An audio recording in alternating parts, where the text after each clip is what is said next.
इससे तुर्की का मीडिया भी हिल गया है। मैं तुर्की के इन मीडिया आउटलेट से पूछना चाहता हूँ, वे इस बात को पर्याप्त कवरेज क्यों नहीं दे रहे हैं कि कैसे भारत के आकाश सिस्टम ने पाकिस्तान के ड्रोन को नष्ट कर दिया। वे ये दिखाने में क्यों असहज हैं कि भारत ने तुर्की के ड्रोन को कैसे नष्ट या निष्क्रिय कर दिया।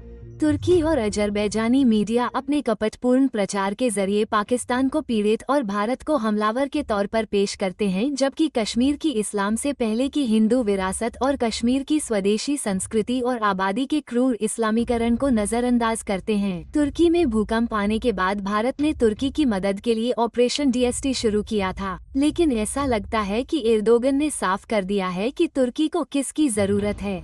चीन हमेशा की तरह चीनी हथियारों की आंख मूंदकर तारीफ करता रहता है। जाहिर सी बात है कि वैश्विक बाजार में चीनी हथियारों की उम्मीद बनाए रखने के लिए ऐसा किया जा रहा है, और जाहिर सी बात है कि चीनी, तुर्की और अजरबैजानी मीडिया वैश्विक सैन्य विशेषज्ञों के विश्लेषण को साझा करने में असहज महसूस कर रहे हैं, जिन्होंने साफ कहा है कि भारत की निर्णायक जीत हुई है। पॉइंट 4, ऑस्ट्रियाई हवाई युद्ध विश्लेषक और इतिहासकार टॉम कूपर के अनुसार ये भारत की स्पष्ट जीत है।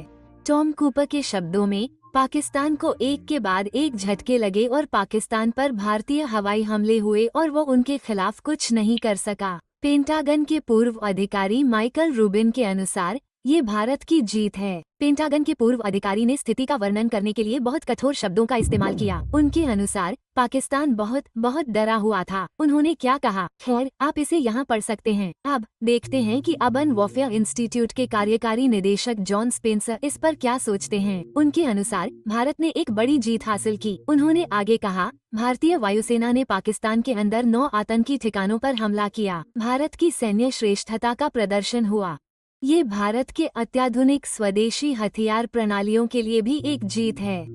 तुर्की और पाकिस्तान को यह नहीं भूलना चाहिए कि भारत ड्रोन के मामले में भी एक बड़ा खिलाड़ी बनने जा रहा है। 2030 तक भारत का यही लक्ष्य है। भारत के 2030 तक वैश्विक ड्रोन हब बनने की उम्मीद है, इसे न भूलें। अब इसका मतलब यह नहीं है कि तुर्की, पाकिस्तान और अजरबैजान कहीं भी नहीं जीते। अपने राज्य प्रायोजित मीडिया का उपयोग करके वे स्पष्ट रूप से जीत गए जब दूर दूर तक झूठी खबरें या दुष्प्रचार फैलाने की बात आती है। हाँ, ऐसा लगता है कि ये तीनों देश झूठी खबरें फैलाने में जीते हैं। यहाँ तक कि चीन भी एक गंभीर दावेदार है। ये केवल उन झूठी खबरों या झूठ के बारे में नहीं है जो उनके सामान्य नेटिजन्स ने पोस्ट किए हैं। यह उनके राज्य प्रायोजित, राज्य से संबद्ध या राज्य मीडिया आउटलेट्स के कारण है जिन्होंने गंदा काम किया है। बेशक ये शर्मनाक है, लेकिन फिर भी यह समझ में आता है। पाकिस्तान अपनी नकली प्रतिष्ठा की रक्षा करना चाहता है। चीन और तुर्की की रक्षा करना चाहते हैं। उनके कुछ बड़े हथियार फ्लॉप हो जाने के बाद उनके हथियार उद्योग में उथल पुथल मची हुई है, और अजरबैजान अपने गठबंधन के प्रति वफादार रहने की कोशिश कर रहे चीयरलीडर की तरह दिख रहा है। पॉइंट 5, सैटेलाइट तस्वीरें